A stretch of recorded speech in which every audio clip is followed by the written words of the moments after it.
I want to say it's strangely addicting. He loves it.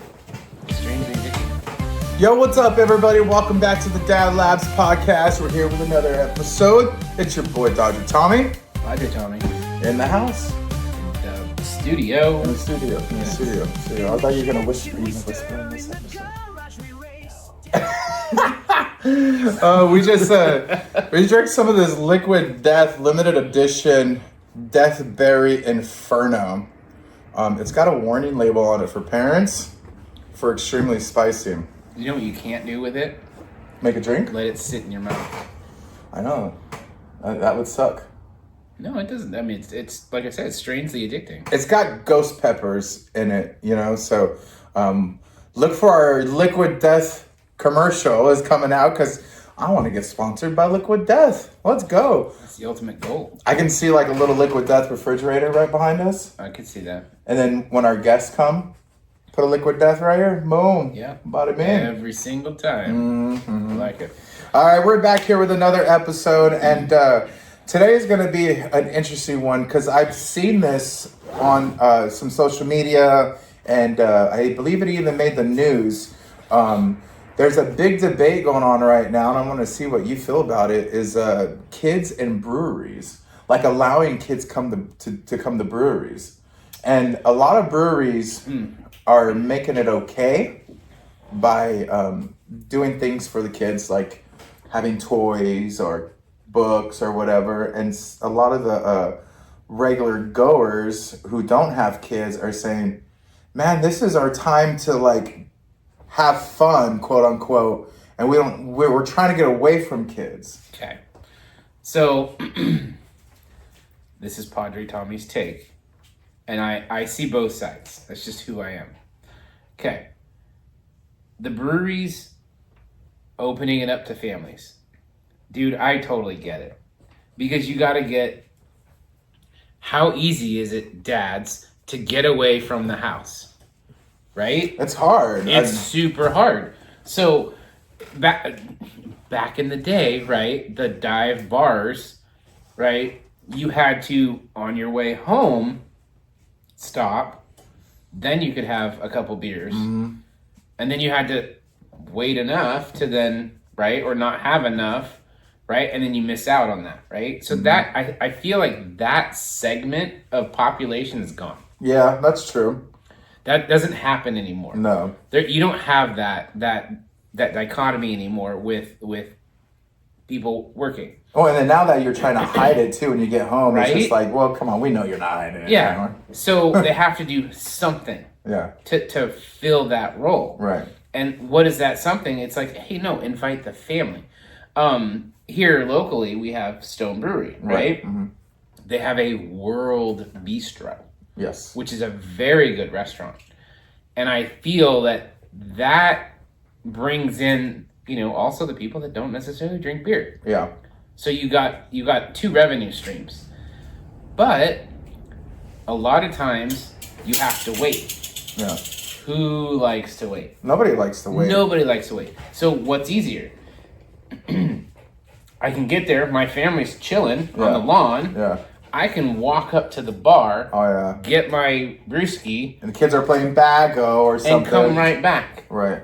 You don't have to sit down. You don't have to, you know, and then the family's occupied. Yeah. I think that's a huge win for the brewery. Yeah. Now, because dad gets to go have a brewski, and we're not skipping out on dinner, or your dad's not vacant from dinner. Yes. Now dad is like with everybody. We're just happy to be at a brewery. Yep. Nice. I feel that the breweries need to get up a notch and think outside the box.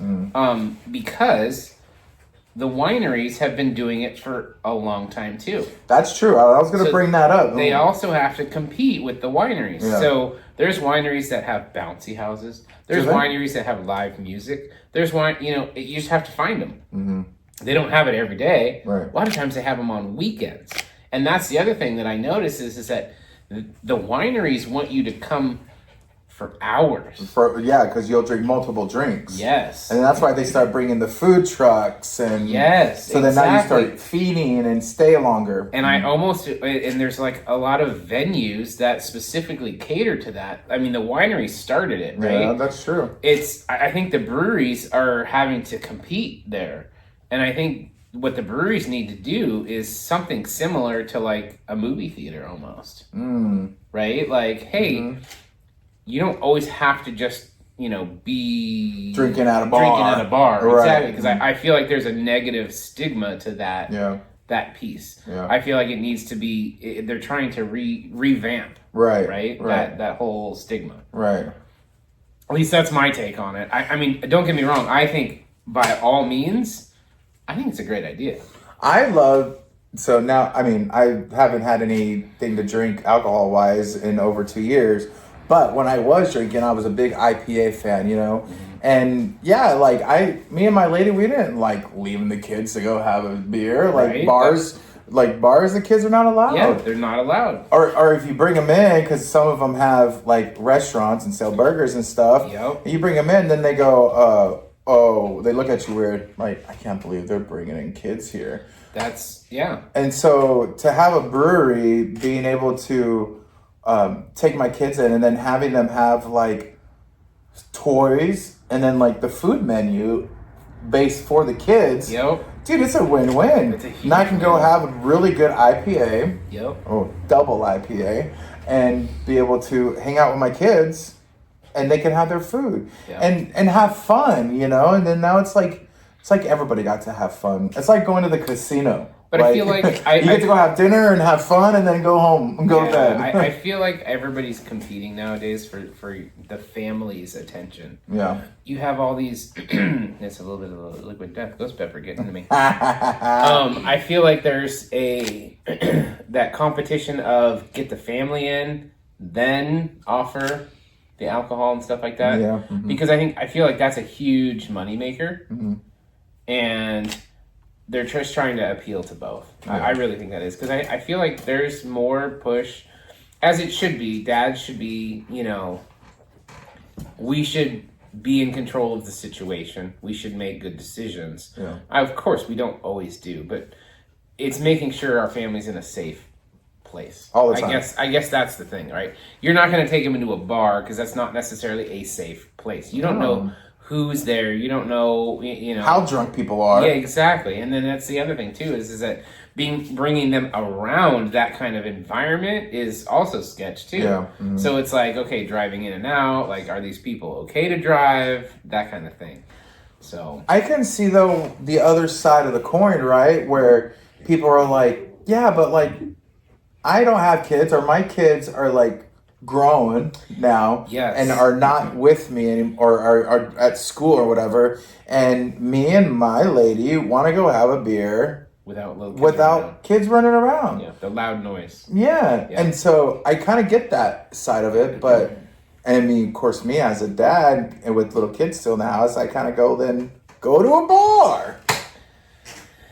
I don't think. Go to a 21 and up bar, and then you don't have to worry about little kids running around or anything like that. But I feel like the atmosphere is what drives a lot of people there. To the breweries? Yeah. What, they're always hot? Is it just me, or is every brewery so hot inside? Outside, it's open air. There's, I feel like that is the appeal. But it's, you're always gonna have that sour person. I think that's kind of what we're going against, right? Now, somebody complained, right? And they started some campaign to be like, oh, this is terrible. You're bringing kids to a bar. It's like, well, no, you're not really bringing them to a bar because the brewery is trying to appeal to multiple families. They're trying to make revenue. They're trying to make money. You can't hate on them for trying to make money. And what better way, right? One of them is going to be able to drink. So maybe if you think about this too, you're like, well, you're hating on breweries letting kids in, and all these guys are trying to do is make extra money to feed their kids. Yeah, exactly. I mean, it's just. It depends on who is saying it, I think. I feel like that's the biggest bad part, really. Right. It's the same thing with everything. let's jump to e-bikes, right? Let me just, because I've been recently on e-bikes. Who, as a parent, you have to know you're going to give a kid an e-bike that goes over whatever mile an hour. It's like you should know that you're going to give that to your kid. Right. Same thing with the brewery situation, right? Yeah. If you don't drink alcohol, you're going to go to a brewery? You don't do that. You don't do that. You don't do that. You see what I'm saying? Like, it's a certain segment of people that, like, unless you're going to go visit or celebrate someone's birthday or, you know what I mean? Because they usually don't have any non-alcoholic drinks there. All they have usually is water. Yeah, and then a lot of times, too, it's like they always have water, exactly. And then it's like, okay, what do I get people that don't? Yeah. And then they always, like, if they do serve food, it's usually really good food. And then a lot of kids are like, meh, I want mac and cheese. Because it's too good. It's too, it's infused with the beer that they make or something like that. You know what I mean? Like, there's always a catch. Yeah. And it's funny because a lot of those breweries, it's not cheap to eat at those places. Yeah. When they have food, it's not cheap. No, I mean, like we always say, like, on here it's like at least 150 for my squad to go out, and that's when we were drinking. Yeah. So it does get to that place where everything is just expensive. Yeah. And I think maybe that's why people who don't have kids or their kids are growing up and are fighting against kids in breweries is because of that. And if I'm paying these prices, I should be able to get the type of environment that comes with these prices. I could see that. But again, you're choosing to go to that kind of place. And at that time in your life, I'm sorry, you're now ostracizing families. Yeah.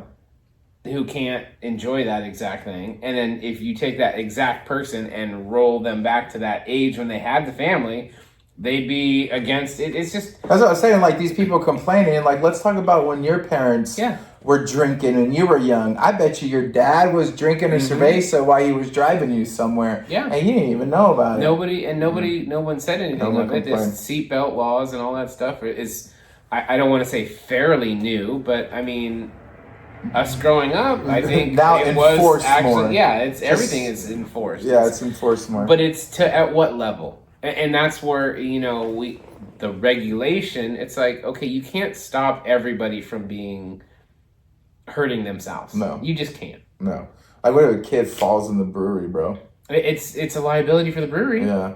I mean, it's a huge liability. Yeah, it is. That's why you see a lot of them. They don't have indoor play places. They don't have, I don't like those indoor play places anyway. What if they had an adult one? Would you go to one if they had an adult indoor play place?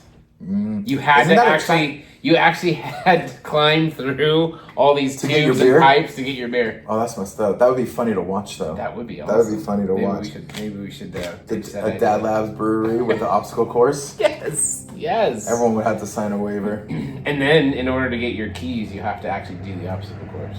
Ooh. And recite a poem. I don't know about the poem. Dude, but I wouldn't do a poem. So, I said, what if kids fall, man? And then I was thinking about this. Like, what kind of parent or what kind of reaction parent are you to your kid falling? Like, if your kid is running, eats, on the ground, are you, oh my God, little Timmy, come here, Mio, I'm going to hold you and pick you up. Are you like, hey, get up? As dads, I've seen both, actually. Uh-huh. I myself am a pause, hold my wife jokes is I should have been a doctor. Okay. Because I pause internally, and I'm like, okay, is this going to be bad or is this going to be good? Yeah. Because you never know which way it's going to be. Right. Especially for the kid. If there's blood, sometimes kid's fine. Blood's okay. But there's a lot of blood, right? It depends where. And for me, I felt a lot. Padre Tommy, just so you guys know, we joke in my family about when my kids do trip and fall and don't hurt themselves, I go up, they got my balance. Because I used to fall all the time as a kid. A super awkward, just tall, lanky, just a kid. And so I was always falling down. So by 10, 12, I think I was a professional faller. Like, my knees were permanently scraped. My elbows were calloused. You could like be a wrestler, bro. I should have been, falling. right? I should have been a stunt double. Yeah. Mm-hmm. So I instantly have that view of, okay, how are they? Right. Because I've also seen those kids that they fall, and it looks like they fall hard. Yeah. But the first thing they do is, anybody look? Anybody see me? I've caught my kid where I've seen him fall and then not cry, and it's out of like my peripheral, right? Yeah. And I kind of glance over and I'll see him looking at me, and I was just like, "Don't look at him. Yep. Don't look at him. Don't look at him. He didn't cry. He got up. He's good. Let's go." Yeah, and I think that's part of my pause moment, because if he gets up. So what usually happens is and I don't want to say I've trained my boy, he falls a lot, and it hurts him, and I'm like, I'll look, and I'm like, I'll see him kind of make like he's done. Let's say he's riding his scooter, bam, he falls, and then he gets up, and then he's like, I'm gonna go inside. Yeah. And I usually am like, because my first reaction is like, go inside, clean yourself up. Yeah. And it's usually what that means. The code word is basically, run inside, compose yourself. Yeah. Because a lot of times, don't act like a little baby around here. And as a kid, I learned real fast, you never pop up from a fall. Yeah. Like, you check your body, like, oh, is something, am I really hurt? Right. My kids still don't do that, but they fall, and then they're like, okay, they'll grab their knee, and then they'll limp, right? And then it's like, okay, let me assess. Like, my daughter had a really bad fall one time on her bike. Got a bunch of asphalt in her leg and everything. Yeah. In her knee. And I was like, I gotta clean the sucker out. Oh yeah, and that'd get infected real quick. And it was one of those where, like, my dad sense kicked in, where I'm like, oh, I'm so sorry. Like, give her a hug, pet her hair a little bit, kind of get her calmed down. And then I'm like, okay, because she wouldn't even let me see it, right? So you have to get into that sympathetic mode just to see it. Right. And then once I saw it, once I coaxed her into showing me, then I'm like, oh boy. Right. But this is going to be bad news. Yeah. Like, yeah. I got to get in there and, like, scrub the wounds. Oh, and she's going to cry. 100%. Oh, it's like an ER visit, bro. Yeah, well, I was trying to avoid the ER visit. Or urgent care. We stay away from ERs. Urgent care. Yeah, don't want to pay that. Well, then sometimes our kids can be like wrestlers, bro, where, like, they'll fall and their knee will be fine, right? But then, like, for the next 15, 20 minutes, it's, kicking the leg up, limping. And then, like, 5-10 minutes later, they're zinging around everywhere. Yeah, so you're not looking. I don't ever know how to react. Like, there's times where my kid falls, and I do one of these. You're safe! Yeah, I try to do that a lot. Yeah. Because most of the time, our kids are just, they're growing. They don't understand their bodies. Right. Their legs are getting in the way. My thing that my kids do is the next day. Right. Like, oh, remember that? Well, actually, so my daughter is, she rides horses. Right. And she actually fell off for the first time. Oh, that's a big fall. And she fell off kind of on her butt, right? And it's a big fall, yeah. And I was like, okay, do I run out there? Yeah. Into wherever she was, like in this corral arena thing. Do I run out there and check on her? I go out to the I'm standing there and I'm watching the trainer. Yeah. And the trainer's like, how are you? Do the same thing. And she did exactly what I've told her to do. You sit and you assess, right? And so she sat and she assessed, and then she eventually got up, and then she got back on the horse, which is fine. But then days later is where my kids have that. It's like, oh, my back still hurts. Can I have an ice cream? Oh, my leg still hurts. Can I have an ice cream? You know what I mean? Yeah, because they still want to get what you've been giving them.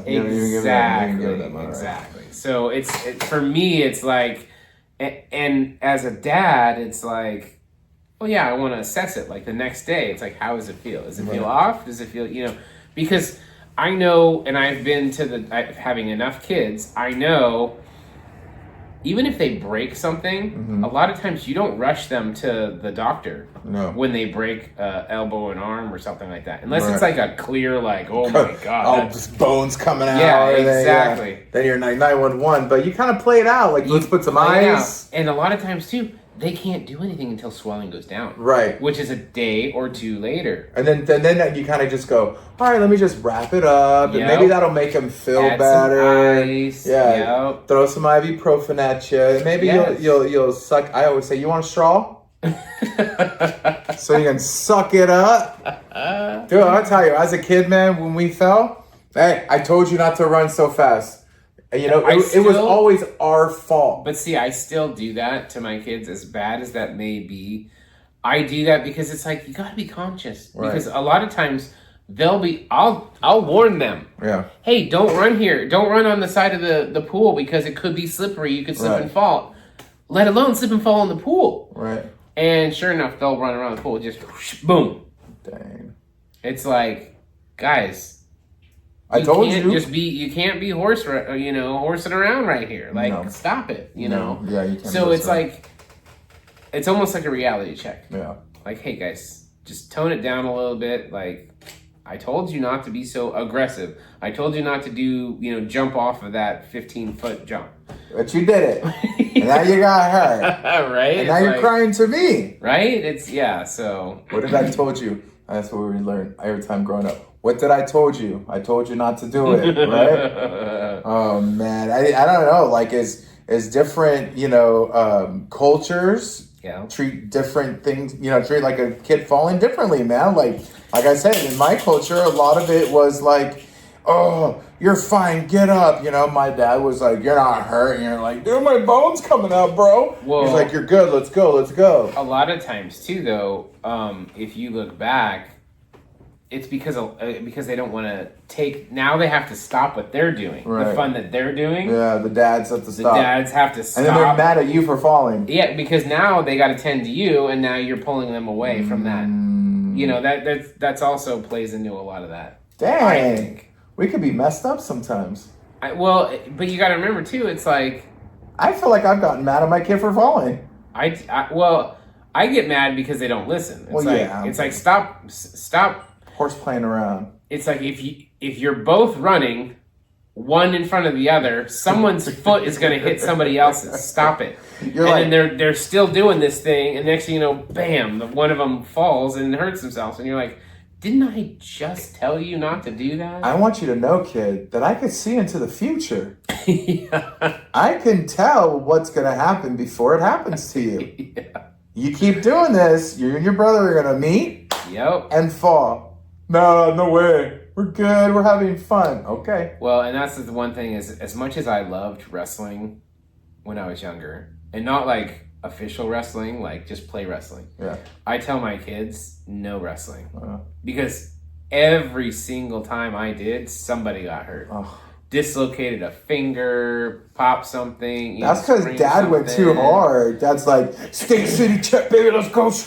Well, and it's never fair. Yeah. Because with kids, it's never fair. Right. It's the same thing with like the when they play Nerf guns or they play something, right? With a bunch of kids, it takes them 30 to 45 minutes just to come up with the rules.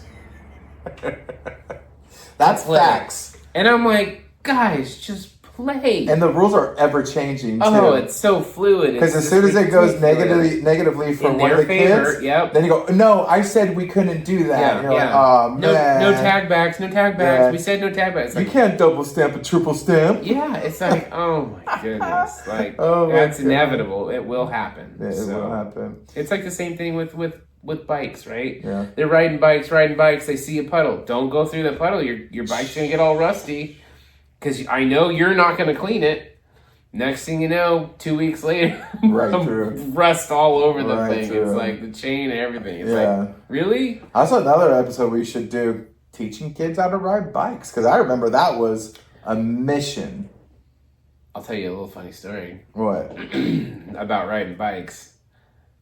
I think my oldest never showed any interest. And he was like 5 years old, maybe 6. And he was 5 years old. And then I was like, babe, we need to get him a bike. Kid doesn't ride a bike. He doesn't even know how to ride a bike. Yeah. We had bought, I want to say we bought a bike for him. Like, and it was like a Christmas, his birthday's right around Christmas. And it was like hidden away. And I was telling my wife, I was like, you know, it's got training wheels on it and all the whole 9 yards. He sees the neighbor kid's bike, no training wheels, gets on, starts riding back and forth. Yeah. I go, do we take the other bike back? Yeah. Yeah, this kid is a natural. Because now he just jumps on it. Like, I never knew. This guy's Lance Armstrong here. I didn't even have to do the dad push. And anything. He just, and then the tilt, the teeter. Oh, hold on. Oh, the teeter came from the stupid training wheels. Training wheels, because they lean on them. Because they lean off to the side. So I had one kid took him forever to get rid of the training wheels. It's like, center your mass, my guy. Be in the middle. And then, a buddy of ours, I actually borrowed Strider brand bike. Oh, yeah. And that was the best thing ever. Yeah. Ever since then, I was like, where was this when my daughter was riding and all that stuff? My little one did one of those. Yeah. And then balance bike, whatever. Then and then I thought we thought like, hey, he's gonna be able to move right on into a normal bike. We can skip training wheels. Yep. Right? Because my oldest one, he had training wheels, and it's just like it took a while. Dude, this kid couldn't figure out his balance for his normal bike. Yes. But then Santa got him an e-bike. Oh no. Like a little like dirt bike one where there are no pedals, right? Yeah. You put your feet on it, dude. And dude, that dude's zinging around everywhere at Grandma and Grandpa's house, bro. Then just not like literally a month or two after getting his e-bike, then he says, I want to try my red bike, his regular bike, right? Yeah. With no training wheels. And gets on and smashes it. Yeah. And he's like, see, Dad, look, I can do it. And I was like, thanks, e-bike, huh? So maybe if you want to get your kids to learn how to ride bikes, you give them an e-bike first. Dad labs tip. Jeez, man, I'll tell you that. Yeah. All these adventures and fun that we have with our kids. Do you think kids should be in breweries? I don't know. Let us know. And what kind of parent are you? When your kid falls, Hug them. do you hold them? Do you wait? See if they're going to survive it? Do you run to them? Yeah. What do you do? Scoop them up in your arms. Do you take them to the ER right away? Yeah. Do you put a Band-Aid on there even if there isn't any blood? Nope. Heck, that's a waste of a Band-Aid. Band-Aids are only for blood. Blood only. That's what I tell my kids. Blood only. Do you have an owie ice? We have an owie ring where it's an ice thing. We call it the owie used to, ring. but the problem is they break all the time. Oh, so we call Boo Boo Buddy. Boo Boo Buddy.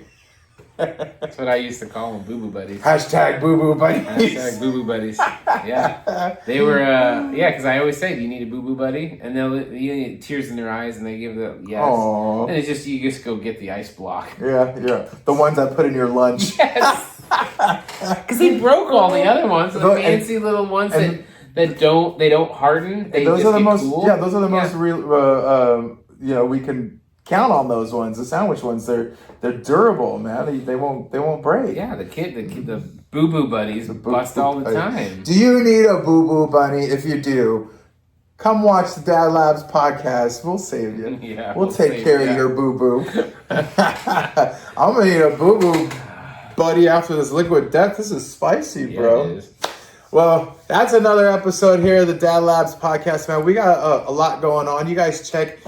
Next episode after this one will be our mayor, Mr. Dane White, will be in the house. Yes. You guys go check that out when that comes out after this episode. A lot of good content coming out. A lot of good Dad ones. Labs. The Dad Labs. And then don't forget, we got the fireman of Ian, his episode, if you want to know a little bit more about what people do in the firehouse when they're working as a firefighter. watch that episode, and Smoking then Hawaiian too. Smoking That Hawaiian. one's one of my favorites. that was, dude. We had so much good food here. Oh, so good. I just want to bring him back so we get food. Yeah, I text him. I was like, bro, I miss your food.